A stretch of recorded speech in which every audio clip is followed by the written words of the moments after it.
the reality at the PhD level is that there's not a lot of funding for part-time students. And that's just something that I had to contend with. I've scoured the internet. I've looked throughout all of our university. I looked at regional associations tied to my degree, and it's just not a lot out there for part-time students. So being prepared to really fit the cost of your education is something that you have to think seriously about, because there's not going to be a lot of financial support for you as a part-time student.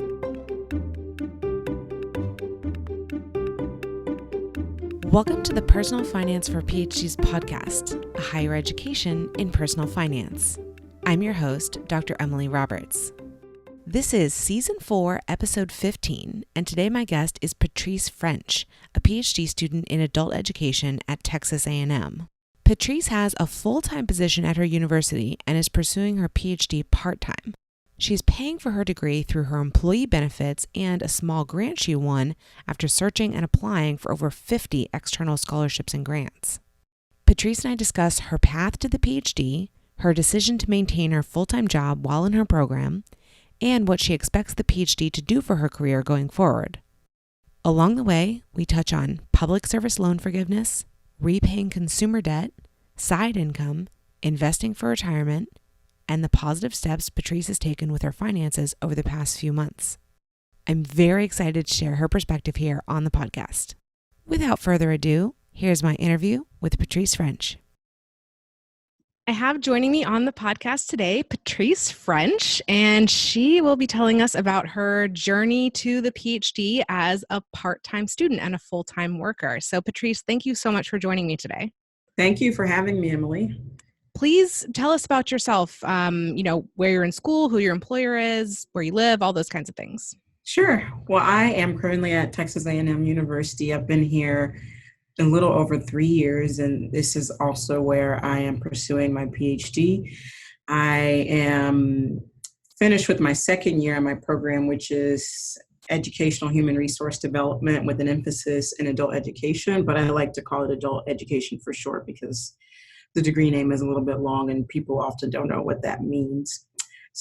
Texas A&M, the main campus is located in College Station, Texas, which is approximately 100 miles northwest of Houston, Texas. So we're not too far from some major cities in Texas.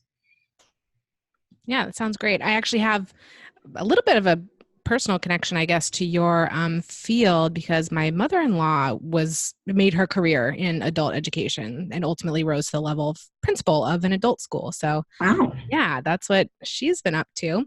So tell us, your backstory, right? Like maybe from high school or college and what you were studying and what brought you to your current point.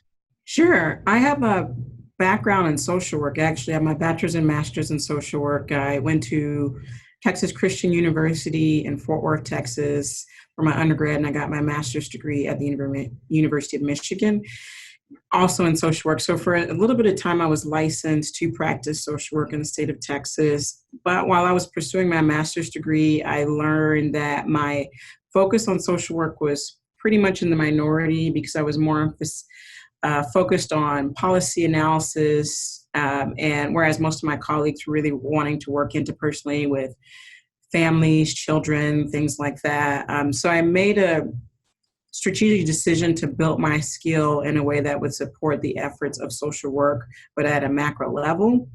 And while I was at my master's program, I was a research intern at a social justice education program. And my experience there basically just led me to an opportunity in higher ed doing social justice and multicultural education, and basically led to my switch from social work to higher ed, which is where I've been for the past 10 years.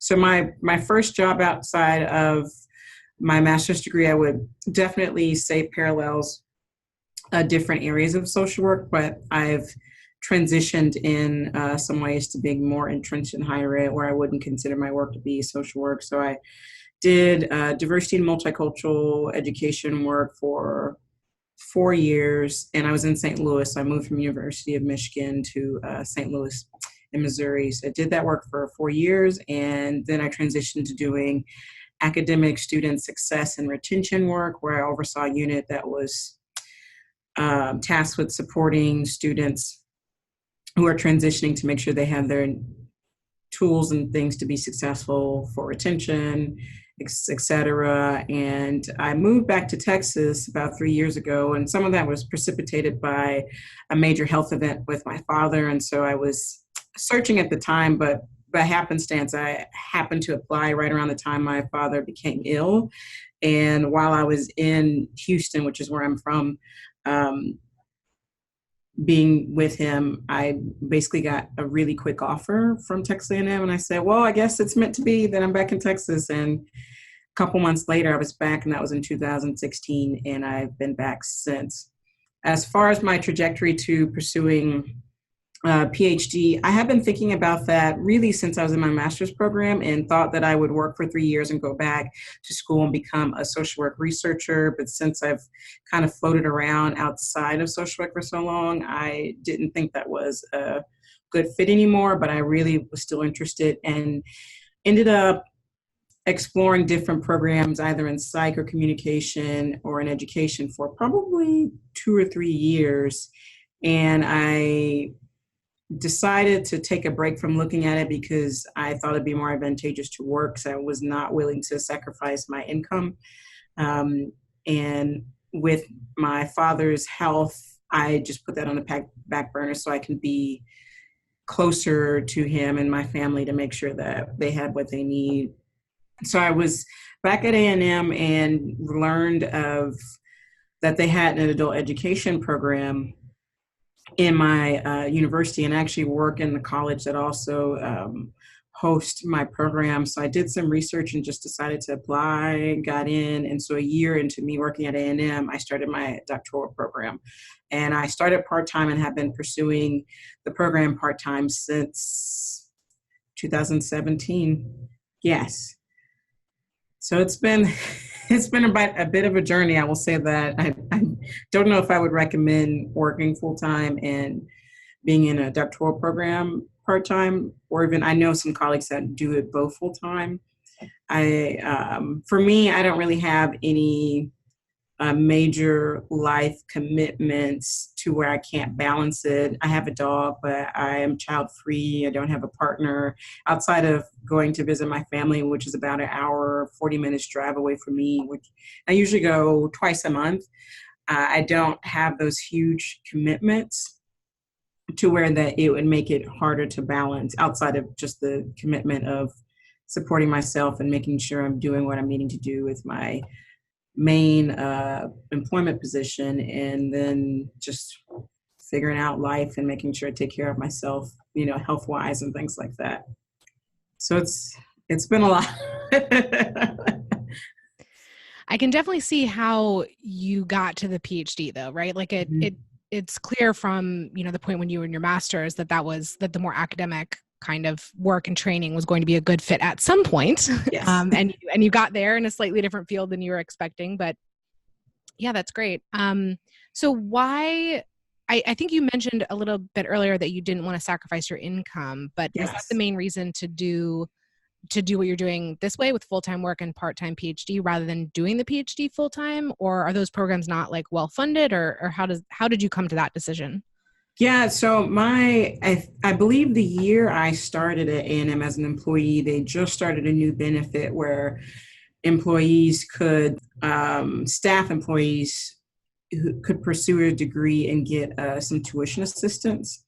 And so you had to work at the university for a minimum of 1 year to be eligible for that. But the way that it was marketed at the time, I thought it was only $2,000 maximum for your pursuit of a degree, or maybe between $2,000 and $5,000 just for 1 year. And so I was under the impression that I would be funding most of it myself. And my program funds traditional full-time students that are able to serve in TA, GA, or RA positions. And so funding was not an option for me through my program, nor was it at the larger university level, because most of the graduate funding and fellowships were for full-time students, or all of them actually. I haven't seen any part-time student funding fellowships at the university level. Financially, it would not have worked for me to go back to school full time, because I think our average TA salary is about $1,900 a month, and only funds, most of them fund just traditional fall and spring hours in the summer. And my amount of bills and needing to be available if was necessary to support my family, really, it just really wasn't an option for me. And I just didn't want to sacrifice getting to a place where I was sort of comfortable. And I didn't want to struggle like I had been in graduate and undergrad. And so I just decided not to do that. So up until the time when I got admitted, I was searching furiously for funding opportunities. And I think I applied for over 50 external scholarships. I have a very detailed spreadsheet that tracks all of that. And I didn't get anything. I was applying to $500 scholarships from law offices or foundation repairs. It was just everything that didn't have a stipulation for what a student should be, I applied for, and nothing.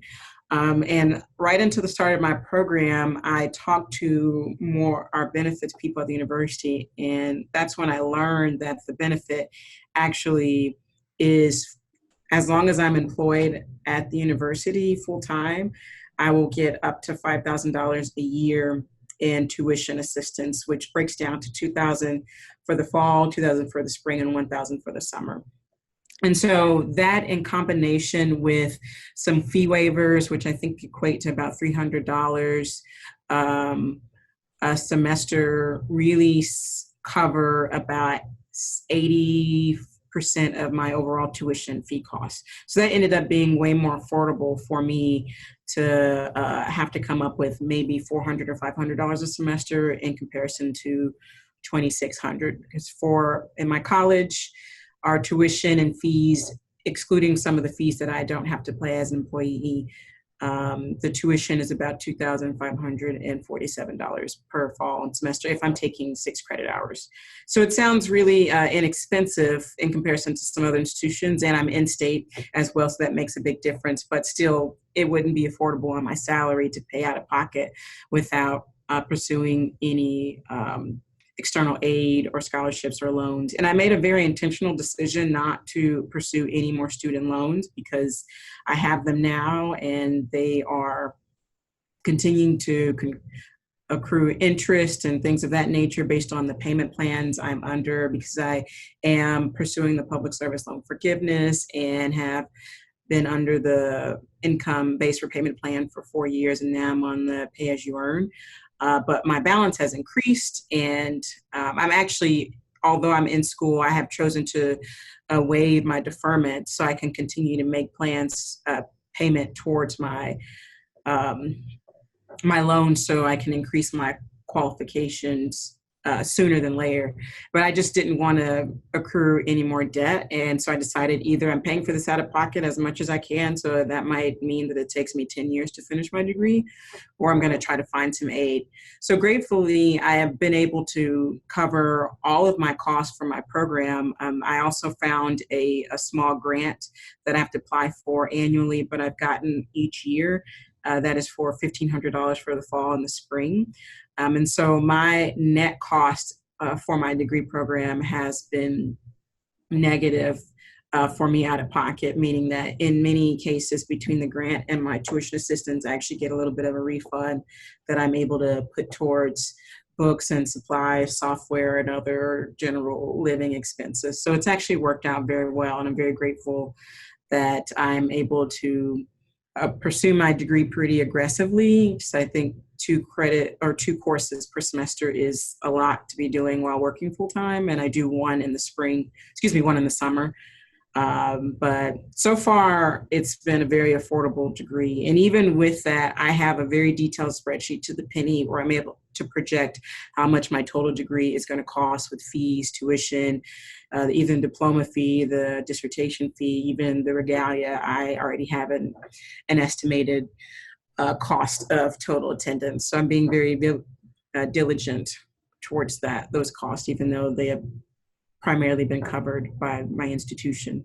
Yeah, you seem to, this is a very thorough explanation. Clearly you are on top of all of these different areas in terms of the funding. And I'm glad that you mentioned, pursuing all of those like scholarship applications that you Mhm. did, and how really, I mean, only one grant has come of it, which is Yes. it's good. I mean, it's what you needed, but not more than that, because there was such a limited pool, I think, to begin Yes. with, for part-time options. But yeah, it definitely sounds like, you know, you've been funded to the degree that you need to be, and you just have Yes. to keep working your full-time job Yes. and find the time to do the graduate work on the side. But you know what? That's not. I mean, it is different to work a full-time job than to be like a TA, because a TA, or something like that, it's only a 20-hour week per Yes. hour per week commitment, and you have a presumably 40-hour per week commitment. But Yes. also, as a professional, you've been doing this for a while, you're Yeah. presumably very efficient, your job, it's I can see how this would work out like pretty Yeah. well, definitely financially, and also how you can manage your time. Before we move on from this, what does the future look like for you? Like, what are your career goals with the PhD? Yes, I always wanted to get a PhD for the credentials, and that is still my primary goal. When I was admitted to my program, since Texas A&M is such a huge research institution, I wanted to open myself up to opportunities that would expose me to the academy. So would a tenure track faculty position be for me? Is this something that I can see myself doing? So I've been building my experiences to both pursue the degree itself and also build my CV to give me opportunities through publications, research experience. I'm still on the fence about whether or not I'm interested in an academic career, and I'm leaning towards that not being for me. And I do feel like I have a lot of skill, and I've gotten some really positive feedback from my professors and peers in the field at conferences I've attended. But I don't know if it's for me in terms of the work with the writing, and a lot of has changed in the academy with how competitive it is. And quite honestly, based on my research, I would likely be taking a pay cut and would essentially be transitioning to a new career track that would take me maybe 5 to 7 years to recoup my salary that I have built thus far. And I don't know if I'm willing to sacrifice that. I don't really foresee myself getting a partner anytime soon that may contribute to making a change in that decision. So after this, I do foresee myself staying in higher education. So my current role right now is that I'm in an academic administrative position overseeing program assessment that's tied to some accreditation needs. And so it's very much an administrative role, but there are lots of opportunities in higher ed that with the PhD specifically will open up opportunities. And so I'm not too worried about where I'm going to land. I'm just going to hold on for dear life for right now so I can finish my degree and then make some decisions about that. And so I'm cross my fingers, I should be finished by the end of 2021 with everything. I have a year and a half left of coursework, so I should be done fall 2020. And my goal is to devote 2021 to writing. And so by 2022, I should be at a place to evaluate where I am and make some decisions, things like that. So I don't know. We'll see. You anticipated my next question, because you had offhandedly said earlier, might take me 10 years to finish, but that definitely does not sound like the plan that you see yourself on. So that's really, really good to hear. Emily here for a brief interlude. As a listener of this podcast, every week you hear strategies that another PhD has used to improve their financial picture. But listening and learning does not automatically translate into action in your own financial life. If you are ready to change how you think about and handle your money, but need some help getting started, I can be of service. There are two main ways you can work with me to create and implement a financial plan tailored for you. First, I offer one-on-one financial coaching, either as a single session or a series as you make changes over the long term. You can find out more at pfforphds.com/coaching. Second, I offer a group program called the Wealthy PhD that is part coaching, part course, and part community. You can find out more and join the waitlist for the next time I open the program at pfforphds.com/wealthyphd. I believe it's possible to succeed with your finances at every stage of PhD training and throughout your career. Let's figure out together how to make that happen for you. Now back to the interview. So in terms of funding your PhD, we've talked about, you have your salary. Thankfully, you haven't, it sounds like, had to use your salary, directly to fund the PhD. You have your tuition assistance from your employer. You have this grant that you won. But you told me that you also side hustle. So can you tell me about I that? do. Yes, I am trying to find multiple ways to supplement my income, even though I feel like I'm pretty stable. I did buy a home a couple of years ago, and so there's some costs that I'm looking to cover in terms of maintenance and repairs that are eating away at my salary more than I anticipated, and I'm trying to recoup my savings. So I have done a number of things. I have done freelancing editing work. I am renting out a room to in my house with a colleague and friend of mine. I have done a lot of freelancing stuff as well, mostly editing, and something that's more towards my student loans. I have partnered with an organization that basically connects nonprofit organizations with freelancers that have a level of skill that the organization needs.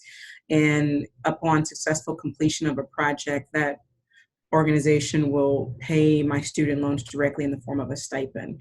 And so I've done a couple projects. I haven't done that many because I'm super busy, but that is another way that I've tried to indirectly try to pay down some of my debt with my loans, even though I still plan on pursuing public service loan forgiveness. But I don't know if I will continue to pursue that because it's counted as income. So I did get a miscellaneous 1099 and it's taxed. And so I don't know how advantageous it is for me to not see those costs directly and how it affects my taxes. No, that's pretty much what I've done. So I don't have a lot of time to do a lot of freelance stuff. Before I moved here, I did Ubering for a while, which was more lucrative for the drivers than it is now, hearing what I've heard, because I do still have some peers that drive for it.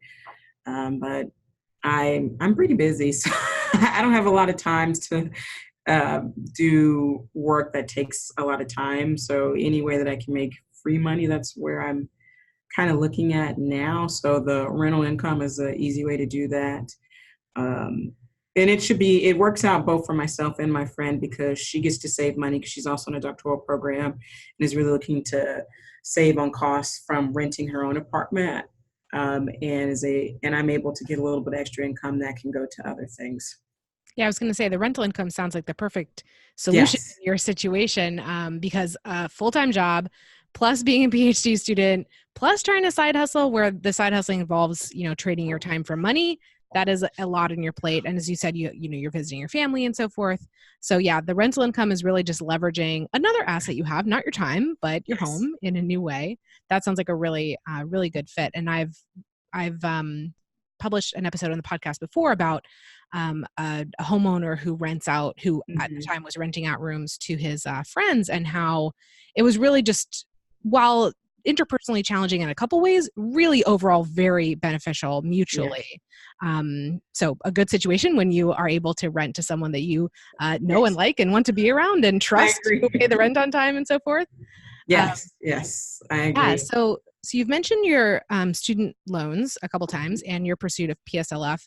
I meant to say earlier, it actually makes a lot of sense to me if you are into PSLF to not, I guess, go to graduate school full-time, because I think that would have stopped the clock on that, I'm assuming. Yes, as long as I have my employment verified for full-time employment, it would not. It still defers my loans automatically, but there is a one-time option to submit for a waiver of the deferment. So you have to either stick with it or you don't. They're not going to give you the option to go back and forth.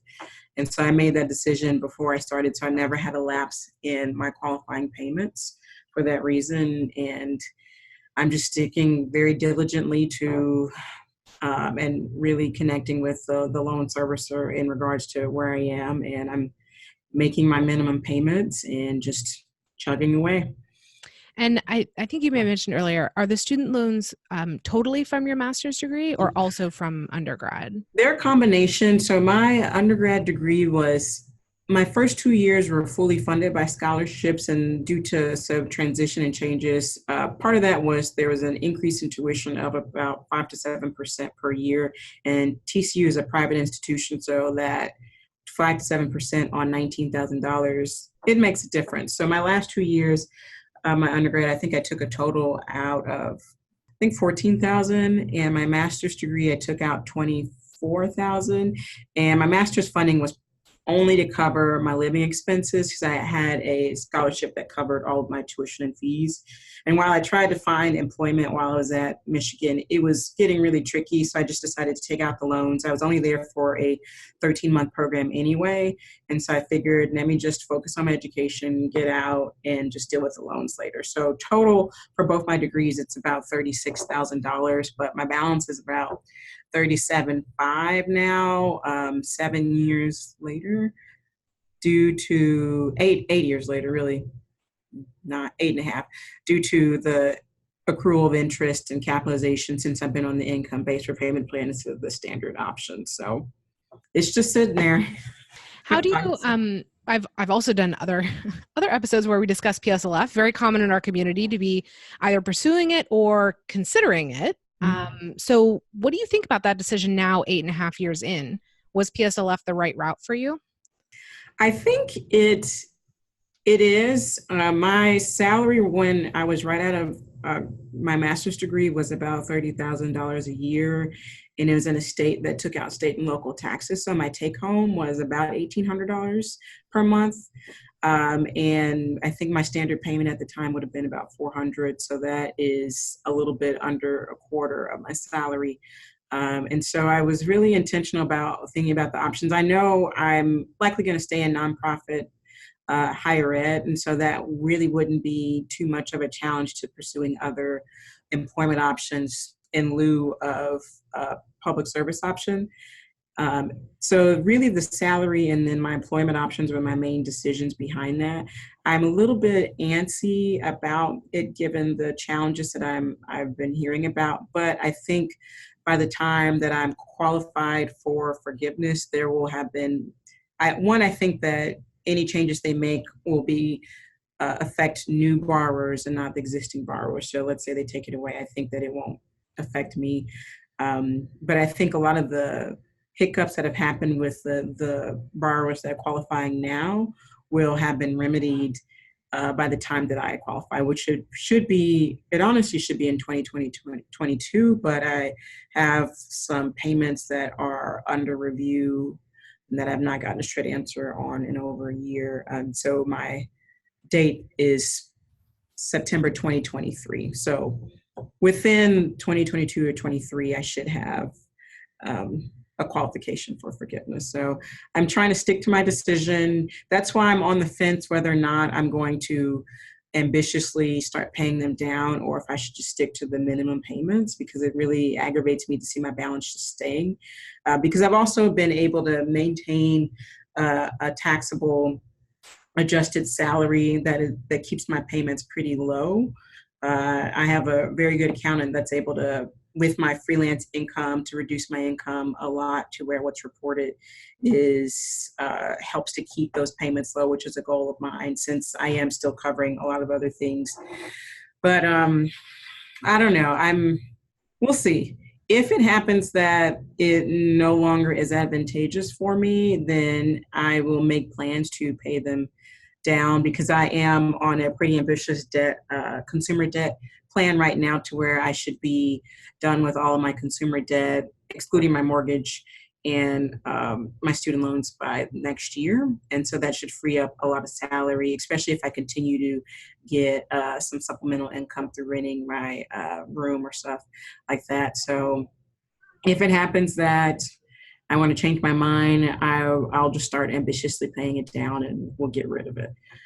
So you sound overall pretty optimistic about the program. I share your optimism. Cautious. I'm cautiously. Optimism. Yeah. Yeah, very good point. And really, since you've been on the plan for 8 years, it makes sense to hold out for that last Yeah. 20% and just see it through and hope for the best. Tell me about your other financial goals. You mentioned other debt repayment. Yes. So my goals right now are to really get a hold on my consumer debt. So I have a little bit of credit card debt. I have a car that I have a year and a few months left back on that. So I actually have been listening to a lot of your podcasts and reading the blog, and I've put together a debt plan where I think I'm using the avalanche method to really just target one area of debt at a time.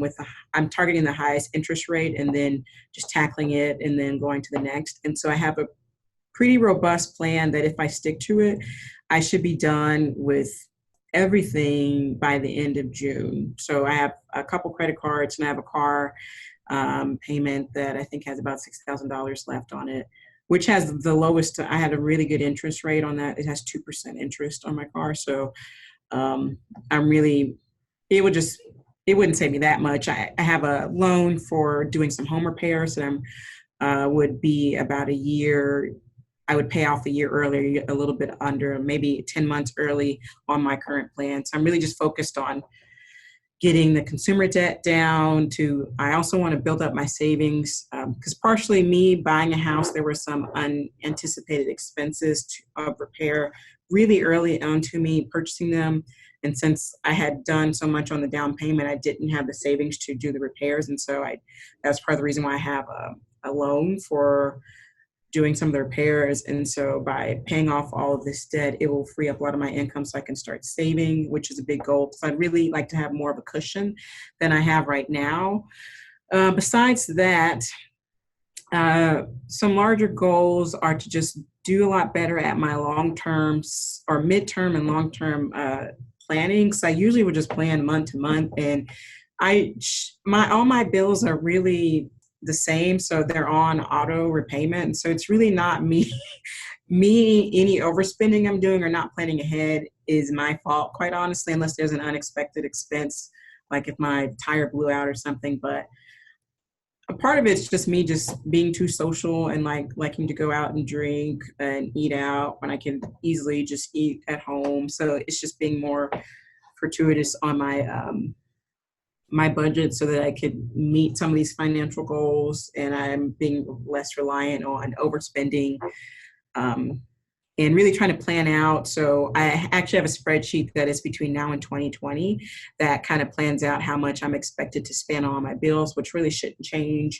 And then as those debt balances go down, I anticipate that my salary is going to go up, so I can start planning for more savings and planning around travel, because that's a big thing that I don't do a good job at. Is if I'm traveling for a conference, which a lot of that is self-funded, or I'm just going to visit friends and stuff, I kind of just figure it out. And usually me figuring out is putting it on my credit card and paying it off later, which isn't the best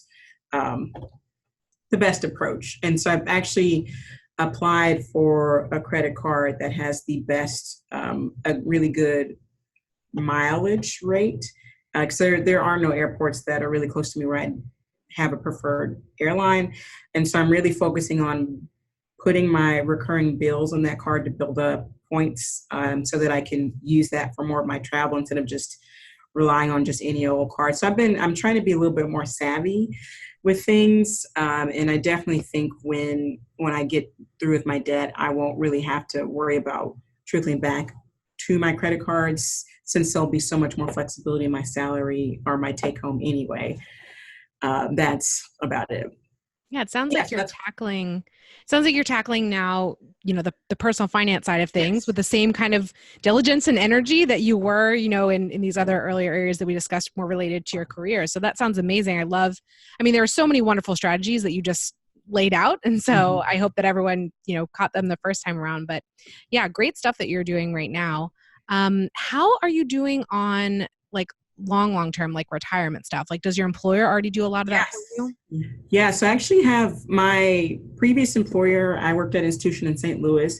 I forget what they matched up to, but after the year, I was able to contribute at a matching rate up at least to 5%, but I think I might not be wrong. So I have a 403B that is sitting that I haven't touched. I'm just letting it accrue. And then I have a separate retirement plan since I work for the state of Texas.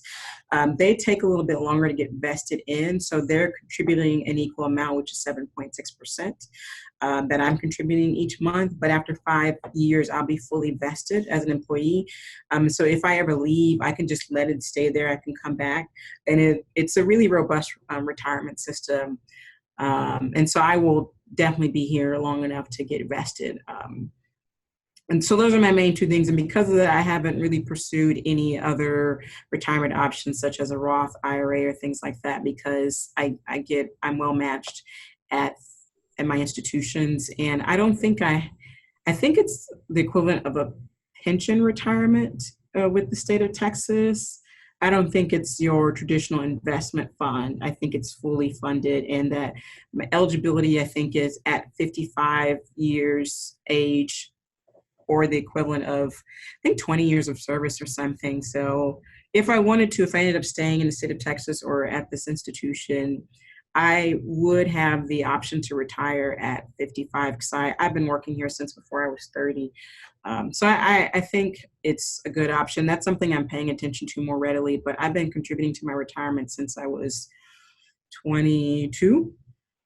At a minimum of at least 2.5% of my salary, which was not a lot at the time since I was making $30,000 or 33 or whatever. But definitely at a point now, I'm maxing out the full contributions, and maybe if I get more, if my salary's freed up once I start paying off my debt and have a more sizable savings, then I might take out a Roth IRA to maximize those savings as well. Or I think I'm also looking into some investments, but that's kind of a long-term thing. Once I would feel more comfortable pursuing investments once all of my debt is free, so I won't have anything. I'll have a lot more pocket of money to play with, assuming that I'm in the same role I'm in now and making the same salary that I am. Yeah, I can definitely see this as one of the advantages of doing the PhD part-time while working full-time, mm-hmm. is that not only do you have the higher salary, but you have these benefits that graduate students never receive. No, so yeah. That's awesome. And it seems like, over the next 2, 3, 4 years, a lot of different pieces of your finances are going to get a lot easier, right? Yes. That's going to be paid in, PSLF will either come through, or you'll have to focus on paying it off another way. Other consumer debt will be gone. It really seems like, and of course, when you finish your PhD and your salary, hopefully maybe roll and it'll change, like it'll really be a pretty nice rosy picture at that time. And you'll be able to pursue the IRA or other types of investments or whatever, what lifestyle stuff, whatever you want at that point. Yes. That's my goal. And something I've neglected to mention is that my tuition benefit, the university is actually really smart in this, because I'm pretty sure it's on graduate level work. If you're pursuing graduate level work and you get tuition assistance from your employer in excess of $5,250 in a calendar year, anything over that amount would be taxed as income. And my previous institution gave 100% tuition remission, but it was a private institution, and tuition was about, I think, $25,000 a year. So even if you were pursuing part-time, most of my colleagues that were pursuing degrees, they would actually end up owing taxes annually because of it. And then our employer worked out a deal where you can just pay the taxes out of your salary, so it wouldn't feel like such a big hit. But I don't have to worry about the tuition assistance being a taxable benefit, because it's right under that mark in a calendar year, which is fantastic. Yeah, that's not a benefit, because I mostly deal with full-time students. That's not a benefit. It's something I'm like, oh yeah, I remember those numbers. Like I remember being aware of that, but it's not something I'm intimately familiar with. So I'm glad you can tell us about that on the podcast. So as we wrap up here, what is your best financial advice for another PhD student, perhaps a part-time student? I would definitely say look and find as many resources that you can to fund your education. There, depending on your program, there may be funding through grant. For example, I'm on a research project right now that I'm not being funded on, but they got a little bit of money to fund graduate students for extra work. I know that it may be something to consider between the time you're already spending working, but there is funding out there within your programs through a lot of the research that's being done. It's really just being proactive to ask for it. And also don't feel like you have to rush to graduate and get it done. That's something that I had to reconcile with. I had to keep asking myself, why am I really pushing to get this done by this date? And there's no real answer to that. So if you are reasonable with your time, that is something to make it really affordable in terms of whether or not you're going to pursue it funding, self-funding or program funding, or even things like loans and stuff like that. I have a colleague of mine that she and her husband actually bought an RV, and we are a huge tailgating community at Texas A&M, and she actually rents out her RV during our football season, and that is partially how she's able to fund her cost of her program. And so I've heard of some really creative things in addition to just the taking out loans or paying out of pocket that have helped supported them. But unfortunately, the reality at the PhD level is that there's not a lot of funding for part-time students. And that's just something that I had to contend with in doing my exhaustive internet search. I was on some premium scholarship websites where you pay a fee to look in databases. I've scoured the internet. I've looked throughout all of our university. I looked at regional associations tied to my degree, and it's just not a lot out there for part-time students. So being prepared to really fit the cost of your education is something that you have to think seriously about, because there's not going to be a lot of financial support for you as a part-time student. Even if your program gives a lot of flexibility in the pursuit of your degree, which my program does by offering a number of courses online and then in the evenings, so it doesn't really conflict with my 9 to 5, 8 to 5 work schedule. But it's hard. There's just no way around it. It really isn't. So maybe for some people that are in a partner relationship, that it's more feasible for them. Thankfully, through my benefits, I am able to not really worry about my degree costs. But if I wasn't, I definitely would be taking a lot more time to pursue my degree, because I am very much committed to not incurring any more student loan debt. Yeah, I think the listeners can pretty well trust what you're saying when you say, I have scoured the internet, because you're obviously very thorough in your work. And so it's disappointing to hear that, but better to be realistic about the situation than to go into it hoping that you're going to win, something that's just not available to you. Yeah. But thank you so much for joining me on the podcast, Patrice, and I'm so glad to have your perspective here. Thank you so much, Emily. I'm glad I'm able to share. Listeners, thank you for joining me for this episode. pfforphds.com/podcast is the hub for the Personal Finance for PhDs podcast. There, you can find links to all the episode show notes and a form to volunteer to be interviewed. I'd love for you to check it out and get more involved. If you've been enjoying the podcast, here are 4 ways you can help it grow. 1, subscribe to the podcast and rate and review it on Apple Podcasts, Stitcher, or whatever platform you use. 2, share an episode you found particularly valuable on social media or with your PhD peers. 3, recommend me as a speaker to your university or association. My seminars cover the personal finance topics PhDs are most interested in, like investing, debt repayment, and taxes. 4, subscribe to my mailing list at pfforphds.com/subscribe. Through that list, you'll keep up with all the new content and special opportunities for personal finance for PhDs. See you in the next episode, and remember, you don't have to have a PhD to succeed with personal finance, but it helps.